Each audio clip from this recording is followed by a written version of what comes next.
Aris, ito ang ganap sa inyo sa October 1 hanggang October 15. Kalating buwan ng October. Ayan.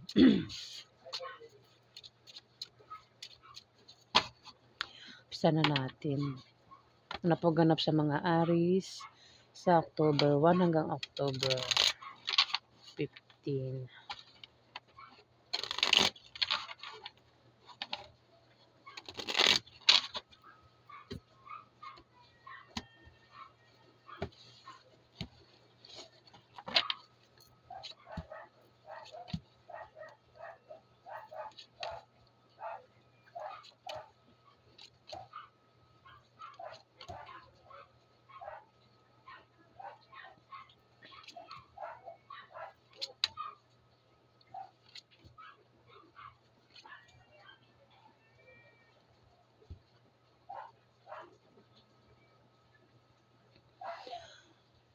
Aris, mukhang magkakaproblema ka sa kalating buwan ng September.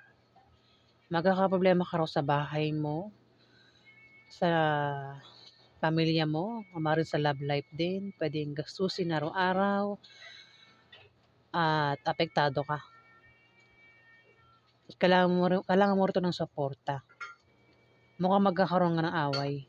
Ayan, galit na galit. May taong galit dito. Pwedeng ikaw. O sino mo tong galit na ito? Aris, ha? May taong galit dito. Kasi nga mukhang magkakaproblema ka at magkakaroon ng away. At ang makakaaway mo yung galit dito. Pwede rin dalawa kayo galit dito, Aris. Pwede yung dahilan ng galit ay selos. Ako naman dahilan ng galit, ha? Maring isa kang lalaking Aris. Lalaki ito eh. Oh. Meron ka raw kasama sa trabaho mo, sa negosyo mo, o sa bahay nyo ang maring magbigay sa inyo ng problema, Aris. Asawa mo. Pwede siya magbigay sa'yo ng problema o ikaw magbibigay ng problema sa kanya, Aris. Kung single ka, pwedeng asawa ng anak mo, asawa ng kapatid mo yan, Aris. Kung wala ka naman kung ito naman ay sa trabaho mo, sa negosyo mo, hindi mo kaano-ano, ang taong ito, Aris, ay may gusto sa'yo. Pwedeng ka-opposite sex mo na maaaring magbigay sa'yo ng problema sa 1 week na yan, Aris. Ang iba sa inyo, kung wala kayong problema sa asawa nyo, Aris, lalo pang magiging maligaya ang pagkasama nyong mag-asawa kung kayo daw ay magpapakasal, Aris. Ayan.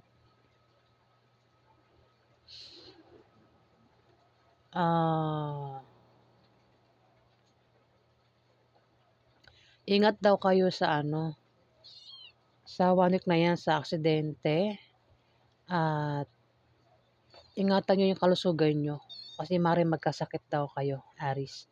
Huwag din daw kayong gumawa ng masama sa iba para hindi kayo malasin o makarma. Ayan, Aris. Kailangan nyo rito ng suporta. Kasi magkakaroon nga ng problema, di ba? At magkakaroon ng away, kailangan nyo ng suporta dito, Aris. May taong hadlang. Pwedeng ikaw yung hadlang o ikaw yung hahadlangan dito. May taong gumagawa ng paraan para pabagsakin ka, Aris. Taong inggit ito sa'yo. Siya rin yung gumagawa ng paraan para mabagong takbo ng kaperahan mo, Aris. Ang lumabas dito ay isang Libra, Aquarius, o Gemini, lalaki, Aris. Pwede yung hadlang, member ng pamilya mo, kamag-anak mo, o mismong asawa mo, boyfriend mo, Aris. Libra, Aquarius, o Gemini, lalaki. Baka isa kang babaeng Aris. O kung lalaki kang Aris, pwedeng ito ay member ng pamilya mo o kamag-anak mo. Ayan. Kung magkaroon ng away, Ingat ka raw sa iyong pagsasalita para makaiwas ka sa malalang argumento at maiwasan mo rin yung demandahan sa inyo ng makakaaway mo. Aris, huwag mo na lang patulan. Maraming pa natin lahat sa inyo.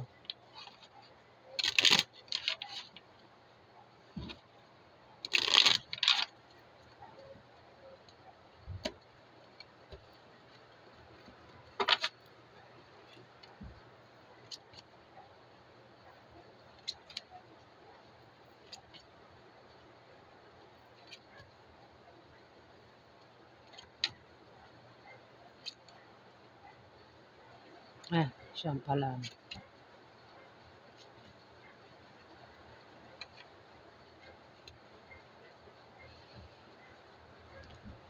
Aris, ang iba sa inyo ay magkakaroon ng mabulaklak na partnership o engagement sa kalating buwan ng October.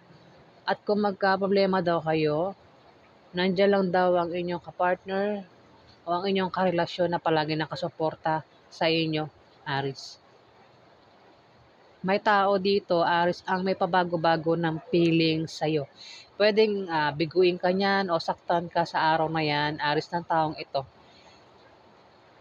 Ayan, kung sino man yan, yung mananakit sa'yo dito, Aris, ayan.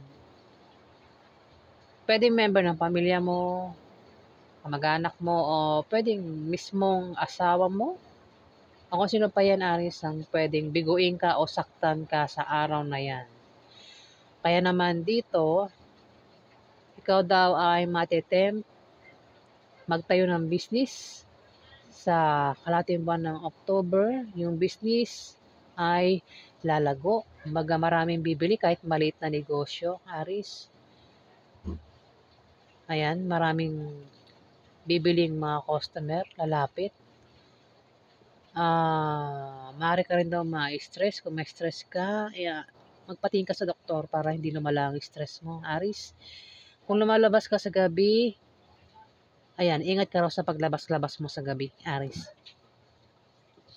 At maaari din na may tao ang magpapayo sa inyo na patungkol sa negosyo na magagamit nyo sa kalating buwan ng October. Meron ka raw malalamang masamang balita, Aris, na ipag-aalala mo sa kalating buwan ng October. Meron ka raw kasama sa negosyo mo o sa trabaho mo ang hindi mo kasundo. Pwede machismis daw kayo, Aris, ng taong ito. Kung machismis kayo, huwag niyong pansinin ng chismis, Aris, sa kalating buwan ng October. Hindi kayo ng ugali. Kumbaga, hindi niyo kilala ang isa't isa. Ngayon, para magtulungan daw kayo, kilalanin niyo ang isa't isa. Aris, ng taong ito. Scorpio, Pisces o Cancer, babae. Siya yung may pabago-bago ng feeling sa'yo, Aris. Pwede siya ay asawa mo, girlfriend mo, nanay mo, ate mo, pwede ex, third party, Aris. Pabago-bago ng feelings. Ayan. Alam mo na, yung pabago-bago ng feelings. Ten of Clubs, sisortihin ka raw sa pera. Ang iba sa inyo, kung may negosyo, pwedeng yung pera manggaling mismo sa negosyo nyo. Meron kayong pag-travel, pwedeng kukunin nyo yung pera sa pag-travel nyo. Pwedeng sideline, o yan ay sahod nyo, Aris. Pwedeng ang galing sa negosyo nyo. O may magbibigay sa inyo ng pera. Swerte sa pera ito eh. Ang iba, baka kunin nyo yung pera sa gabi Ayan, ingat sa paglabas-labas sa gabi. Kung sa gabi nyo kukunin yung pera. Para kumbaga, ingat na kayo sa paglabas-labas sa gabi. Ibig sabihin, pinag-ingat kayo sa aksidente o kung naman pwede mangyari sa inyo, Aris, sa paglabas-labas nyo sa gabi. At sa pupuntahan nyo, pwedeng may makilala kayo ng mga bagong kaibigan o lalaki magugustuhan nyo, Aris. Pwede rin naman, yung pupuntahan mo ay kilala mo na talaga. Pwedeng yan ay mismong karelasyon mo, Aris. Lalaki o babaeng gusto mo. Alamin natin yung outcome. Kaya may tayo ng ibang Gamit tayo ng ibang cards.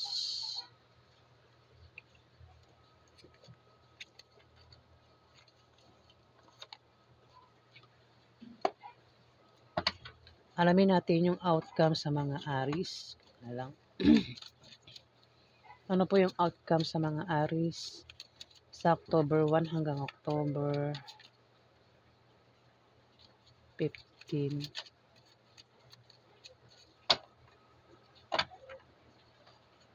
Ano po yung outcome sa mga Aries?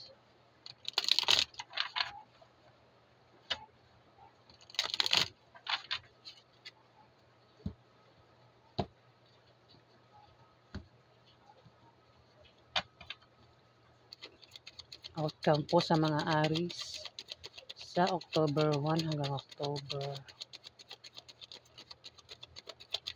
15.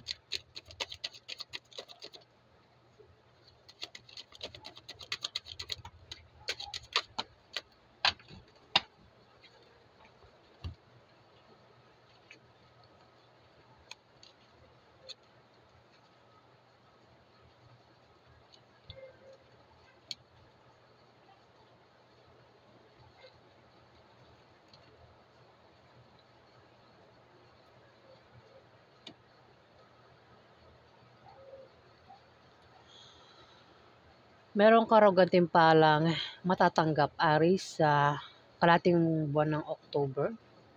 Maaari din ng iba sa inyo ay nagbabalak magpakasal o kayo ay nagbabalak magbakasyon o mag-out of town. Balak nyo magpahinga sa kalating buwan ng October, Aries ang iba sa inyo. Pwedeng uuwi kayo, malayo ko sa pamilya nyo, pwedeng bibisita kayo o kayo yung bibisitahin. Kung sino man yung pwedeng bumisita sa inyo, Aries, sa kalating buwan ng October. Dasal meron daw kayo pinagdaan ng kahirapan. Ayan. O kayo ay nakaranas ng nasaktan sa isang taong Aries.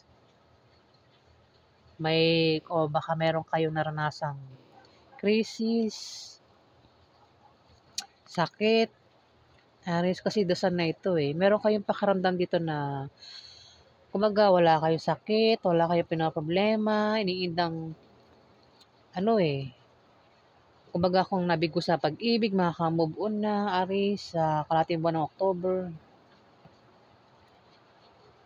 May pagbangon sa kung ano man yung naranasan yung pagkalugmok sa kabuhayan nyo at iba pang aspeto, Aries, sa kalating buwan ng October.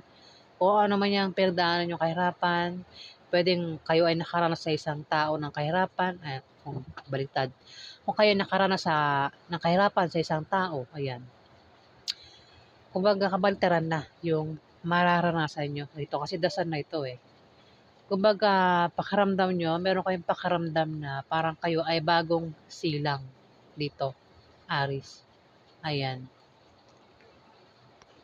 'Di ba pag may problema ang isang tao, ang pakaramdam niya siya ay nasa dilim.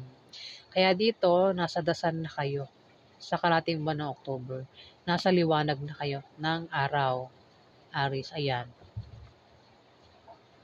Kumbaga tanggal ang problema nyo, tanggal ang sakit sa katawan. Kung may sakit, may pagaling, Aries. Kung may sakit ka o may sakit sa pamilya nyo, ayan, may pagaling, Aries. Emperor, pwedeng kayo ay maging kampante lang sa kalating buwan ng October.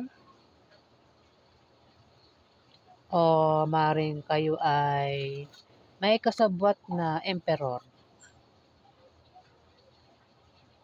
Kilala o kasabwat na emperor. Ang emperor na ito, Aries, ay makapangyarihan at ma-impluwensyang tao. Pwede rin naman ikaw yan.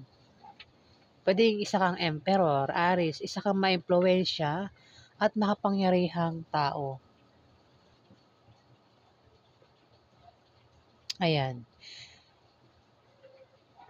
Maaari din na kayo ay magkaroon ng katatagan sa kalating buwan ng October, Aries. Ayan. Yan po ang ganap sa inyo, Aries, sa kalating buwan ng October.